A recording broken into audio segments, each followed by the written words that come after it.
Welcome to Nexo Arena talks. ഇന്ന് പ്ലൂറിബസിൻ്റെ season 1 overall review ആണ് നമ്മൾ ഈ എപ്പിസോഡിലൂടെ പറയുന്നത്. Breaking Bad, Better Call Saul തുടങ്ങിയ ലെജൻഡറി സീരീസ് നൽകിയ വിൻസ് ഗില്ലിഗൻ്റെ ഏറ്റവും പുതിയ സീരീസാണ് ആപ്പിൾ ടി വിയിലൂടെ പുറത്തിറങ്ങിയിട്ടുള്ള പ്ലൂറിബസ്. ഇതിനോടകം തന്നെ ഗോൾഡൻ ഗ്ലോബിൽ മികച്ച നടിക്കുള്ളതും അതുകൂടാതെ മികച്ച സീരീസിന് നോമിനേഷൻ പോയതുമായിട്ടുള്ള ഒരു സീരീസാണ് പ്ലൂറിബസ്.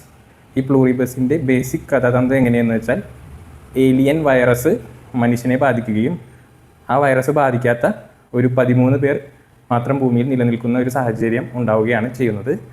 അതിൽ വൈറസ് ബാധിക്കാത്ത കരോൾ എന്ന കഥാപാത്രത്തിൻ്റെ യാത്രയിലൂടെയാണ് പ്ലൂറിബസ് മുന്നോട്ട് പോകുന്നത്.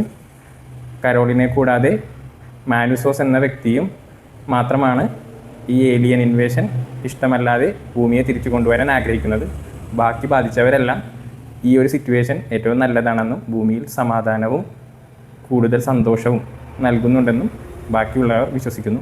അങ്ങനെ ഭൂമിയെ തിരിച്ചു കൊണ്ടുവരാൻ കരോളും മാനുസോസും നടത്തുന്ന ശ്രമങ്ങളാണ് സീസൺ 1 ആകർഷണം. മികച്ച അഭിനയ പ്രകടനങ്ങളാണ് അഭിനേതാക്കൾ ഈ സീരീസിൽ കാഴ്ചവെക്കുന്നത്. ഇതൊരു സ്ലോ ബേൺ ആയിട്ടുള്ള സീരീസാണ്. പതിവ് ഏലിയൻ സീരീസിൽ നിന്ന് വ്യത്യസ്തം തന്നെയാണ് പ്ലൂറിബസ്. ഇതിൽ കരോളിൻ്റെ ഒറ്റപ്പെടലിൻ്റെ മാനസിക സംഘർഷങ്ങൾ വളരെ മനോഹരമായിട്ടാണ് ചിത്രീകരിച്ചിരിക്കുന്നത്. അതുപോലെ കരോളിൻ്റെ വൾണറബിലിറ്റിയും നന്നായി എക്സ്പ്ലോയിറ്റ് ചെയ്യുന്ന കഥാതന്തുക്കളാണ് സീസൺ 1 കരോൾ ഹൈ മൈൻഡഡ് പീപ്പിളിൽ നിന്ന് അകലുകയും അതുപോലെ തന്നെ അവരോട് അടുക്കാൻ ശ്രമിക്കുകയും ചെയ്യുന്നു. പക്ഷേ മാനുസോസ് ഇവരെ ഒരു ഏലിയനായിട്ട് തന്നെയാണ് കാണുന്നത്. മാനുസോസും കരോളിനും ചേർന്ന് എങ്ങനെ ഭൂമിയെ രക്ഷിക്കും എന്നുള്ളത് തുടർന്ന് വരുന്ന സീസണുകളിൽ നമുക്ക് കാണാൻ സാധിക്കും.